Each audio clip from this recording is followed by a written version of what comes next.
क्या कर रहे हो? कुछ तो पवित्र है, इन पर क्रोध करना अच्छा नहीं।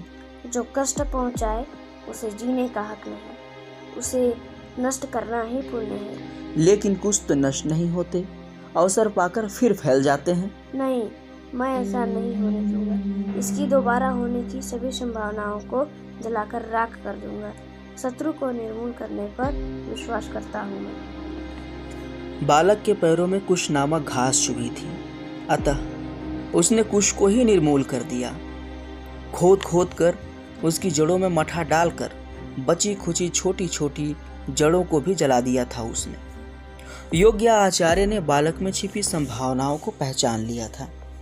ऐसा आत्मविश्वास और प्रबल इच्छा शक्ति ही व्यक्तित्व को ऊंचाइयों पर पहुंचाती है। ऐसे में यदि जन संवेदना का पुट मिल जाए तो व्यक्ति इतिहास पुरुष ही बनता है, और ऐसा ही हुआ भी। लगभग 2000 वर्ष पूर्व भारत के इतिहास को जिस बालक ने एक स्वर्णिम मोड़ दिया, वही बालक बड़ा होकर चाणक्य बना। उसका असली नाम था विष्णुगुप्त। उसकी कूटनीतिक विलक्षणता की वजह से लोग उसे कौटिल्य भी कहते थे। यह घटना तब की है जब विश्व के मानचित्र पर कुछ देशों का कहीं कोई अता पता नहीं था, लेकिन भारत की सभ्यता और संस्कृति अपने पूर्ण यौवन पर थी। धर्म, दर्शन और अध्यात्म की ही नहीं, राजनीति तथा अर्थशास्त्र जैसे विषय की शिक्षा लेने के लिए भी विदेशों से विद्यार्थी भारत भूमि पर आया करते थे। यहाँ तक्षशिला और नालंदा जैसे विश्वविद्यालय थे।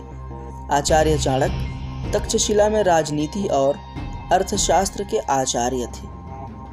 भारत की सीमाएं उस समय अफगानिस्तान से लेकर बर्मा अर्थात म्यांमार तक तथा कश्मीर से लेकर कन्याकुमारी तक फैली हुई थी। उस समय भारत सोने की चिड़िया था। विदेशी आक्रांताओं को भारत की समृद्धि खटक रही थी, लेकिन उनमें हिम्मत नहीं थी कि वे हिंदुस्तान के रणबांकुरों का सामना कर सकें। अंततः उन्होंने दान और भेद की नीति का सहारा लेकर मगध के शासक धर्मनंद की कमियों को पहचान लिया और उसे अपने पाश में भी कस लिया था। वर्तमान के पटना तथा तत्कालीन पाटलिपुत्र के आसपास फैला पूर्व उत्तर की सीमाओं को छूता हुआ एक विशाल और शक्तिशाली वैभव संपन्न राज्य था मगध। मगध के सिंहासन पर आसीन धर्मनंद सुरा सुंदरी में इतना डूब चुका था कि उसे राजकार्यों को देखने की फुर्सत ही नहीं थी। वह अपनी मौज मस्ती के लिए प्रजा पर अत्याचार करता, जो भी आवाज उठाता उसे कुचल दिया जाता। चाणक्य को भी जनहित के लिए उठाई गई आवाज की सजा मिली थी।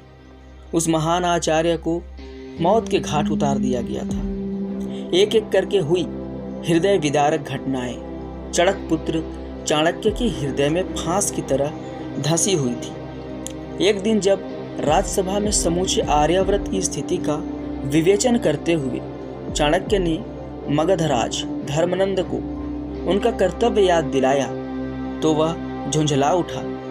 उसने चाणक्य को दरबार से धक्के मारकर निकाल फेंकने का आदेश दिया। सैनिकों के चाणक्य को धक्के मारकर दरबार से निकालने की कोशिश के बीच चाणक्य की शिखा खुल गई। यह चाणक्य का ही नहीं, देश की उस आवाज का भी अपमान था जो अपने राजा के सामने अंधकार में विलीन होते अपने भविष्य को बचाने की गुहार कर रही थी। उसी समय चाणक्य ने प्रतिज्ञा कर ली, अब यह शिखा तभी बंधेगी जब नंद वंश का समूल नाश हो जाएगा। चाणक्य ने अपने लक्ष्य को पूरा करने के लिए चंद्रगुप्त को चुना। चंद्रगुप्त में छिपी संभावनाओं को चाणक्य ने एक एक करके तराशा। सोचे हुए कार्य को मूर्त रूप देना चाणक्य के लिए आसान नहीं था। मकदूनिया के छोटे से प्रदेश से सिकंदर नामक आंधी की गर्द भारत की सीमाओं पर छाने लगी थी। कंधार के राजकुमार आम्बी ने सिकंदर से गुप्त संधि कर ली थी। पर्वतेश्वर अर्थात पोरस ने सिकंदर की सेनाओं का डटकर सामना किया, लेकिन सिकंदर की रणनीति ने पासा पलट दिया। सिकंदर की ओर से हुई बाण वर्षा से घबराई पोरस की जुझारू गज सेना ने अपनी ही सेना को रौंदना शुरू कर दिया। पोरस की हार हुई और उसे बंदी बना लिया गया। सिकंदर द्वारा यह पूछने पर कि उसके साथ कैसा व्यवहार किया जाए, पोरस ने निर्भीक होकर कहा कि जैसा एक राजा दूसरे राजा के साथ करता है। सिकंदर ने पोरस को उसकी वीरता से प्रसन्न होकर छोड़ भी दिया। इस पराजय के बाद आचार्य चाणक्य की देखरेख में चंद्रगुप्त अपनी सेना को संगठित करने, उसे तैयार करने और युद्ध की रणनीति बनाने में पूरी तरह से लग गया। भारी भरकम शस्त्रों, शीर्षस्तरणों और कवचों आदि की जगह हल्के मजबूत हथियारों ने ली। शारीरिक शक्ति के साथ ही बुद्धि चातुर्य का भी प्रयोग किया गया। चाणक्य की कूटनीति ने इस स्थिति में अमोघ ब्रह्मास्त्र का काम किया।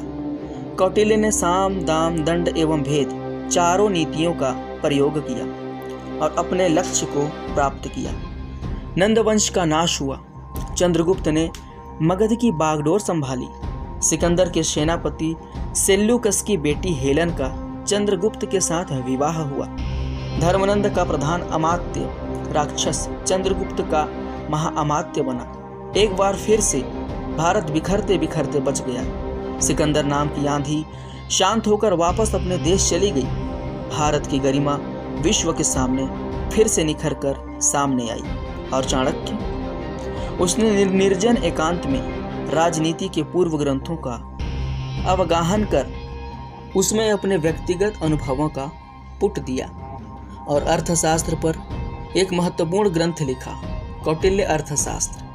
कौटिल्य अर्थशास्त्र नामक यह ग्रंथ राजा, राजकर्मियों तथा प्रजा के संबंधों और राज व्यवस्था के संदर्भ में अनुकरणीय व्यवस्था देता है।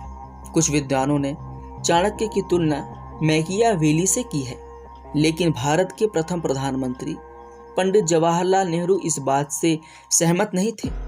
उनकी दृष्टि में चाणक्य की महानता के मैकियावेली सामने काफी अदने हैं। चाणक्य एक महान अर्थशास्त्री, राजनीति के वेत्ता तथा कूटनीतिज्ञ होते हुए भी महात्मा थे। वे सभी प्रकार की भौतिक उपाधियों से परे थे। इसी कारण कामंदकीय नीतिसार में विष्णुगुप्त के लिए ये पंक्तियां लिखी गई हैं। नीतिशास्त्रामृतम धिमानर्थशास्त्र महोदधे समुदध्रे नमस्तस्मै विष्णुगुप्ताय वेधसे।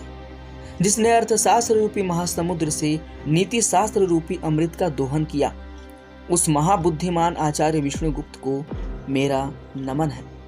जन कल्याण के लिए जो भी जहां से मिला उसे चाणक्य ने लिया और उसके प्रति कृतज्ञता प्रकट की। वे अपने ग्रंथ का शुभारंभ करते हुए शुक्राचार्य और बृहस्पति दोनों को नमन करते हैं। दोनों गुरु हैं, दोनों की अपनी अपनी विशिष्ट धाराएं हैं। अपने प्रतिज्ञा वाक्य में वे कहते हैं, पृथिव्या लाभे पालने च यावन्तार्थ शास्त्राणि पूर्वाचार्य प्रस्थापितानि सहृत्य कमिदम अर्थास्त्र शास्त्र कृतम। पृथ्वी की प्राप्ति और उसकी रक्षा के लिए पुरातन आचार्यों ने जिस अर्थशास्त्र विषयक ग्रंथों का निर्माण किया, उन सभी का सार संकलन कर इस अर्थशास्त्र की रचना की गई है। चाणक्य नीति में नीतिशास्त्र नीतिसार का निचोड़ है। इसका संकेत आचार्य ने प्रारंभिक श्लोक में ही कर दिया था। ऐसा नहीं है कि चाणक्य नीति पर इससे पहले काम न हुआ। इसके अनेक अनुवाद प्रकाशित हो चुके हैं। यह पुस्तक उनसे अलग इस मायने में है कि इसमें मूल श्लोक के अर्थ को समझाते हुए उसमें छिपे रहस्यों की ओर भी संकेत करने का प्रयास किया गया है। ऐसा करने के पीछे उद्देश्य है कि पाठक उन निर्दिष्ट सूत्रों को पकड़कर कथ्य की गुत्थियां अपने ढंग से खोलें। इसमें इस बात का विशेष ध्यान रखा गया है कि भाषा शैली ऐसी हो ताकि साधारण व्यक्ति भी इस ग्रंथ का लाभ उठा सके। पुस्तक के अंत में दी गई फलश्रुति संकेत करती है कि विवेकवान इस ग्रंथ को अवश्य पढ़ें। यथा अदित्येदम यथा शास्त्र नरो जानाति सत्तम धर्मोपदेश विख्यातम कार्य कार्य शुभाशुभम। अर्थात इस शास्त्र को विधि पूर्वक अध्ययन करने के बाद व्यक्ति भली भांति जान लेता है कि शास्त्रों में किसे करने योग्य कहा जाता है और किसका निषेध है, क्या शुभ है और क्या अशुभ। यहाँ पाठकों को एक बात विशेष रूप से समझ लेनी चाहिए कि इस ग्रंथ में कुछ ऐसी मान्यताओं का भी जिक्र किया गया है जो बदलते परिवेश के साथ या तो बदल रही हैं या फिर उन्होंने अपना अस्तित्व खो दिया है। ग्रंथ की प्रामाणिकता को बनाए रखने के लिए उसके मूल रूप में किसी भी तरह की छेड़खानी करना नैतिक दृष्टि से ठीक नहीं है। मूल को यथारूप देने का अर्थ यह कतई नहीं है कि लेखक या प्रकाशक इन विचारों या मान्यताओं से सहमति रखते हैं। इसलिए पाठकों को सही संदर्भों में ही इस ग्रंथ के कथ्य को समझने की कोशिश करनी चाहिए। कृते प्रति कृतम कुर्याद सिंहने प्रति सिंहस्नम तत्र दोषो न पतति दुष्टे दुष्टम समाचरेत। जो जैसा करे उससे वैसा ही बरतें। कृतज्ञ के प्रति कृतज्ञता भरा, हिंसक से हिंसा युक्त और दुष्टता का व्यवहार करने पर किसी प्रकार का पाप नहीं होता। सिकंदर द्वारा पोरस को मुक्त करना उन राजाओं के गाल पर करारा तमाचा था जिन्होंने पर्वतेश्वर का साथ नहीं दिया था। नीति शास्त्र में कही गई बातों की व्याख्या एकांगी नहीं होनी चाहिए। इसके लिए जरूरी है कि व्याख्याता को लोक और शास्त्र दोनों का ज्ञान हो। लोक में तत्कालीन समाज का स्वरूप आता है, जबकि शास्त्र का अर्थ है प्रयुक्त शब्दार्थ अर्थात प्रयुक्त परिभाषिक शब्दावली का अर्थ स्पष्ट होना।